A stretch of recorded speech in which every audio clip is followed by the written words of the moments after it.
How does Mariusz make Americano? Let's see.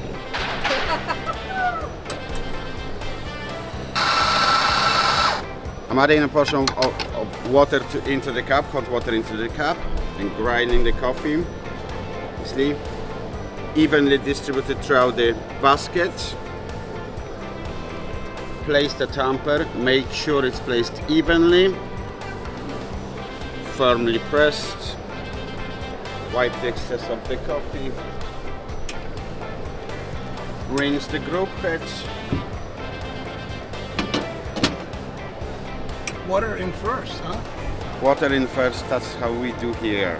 So the customer's looking for the good amount of the crema reserved on the top of the coffee. That's a kind of visual things in Ireland. That's your Americano. That's lovely. Enjoy. Coffee. That's actually quite good. I actually have found the McCabe's to be quite enjoyable. Well roasted, fuller bodied, good depth and complexity.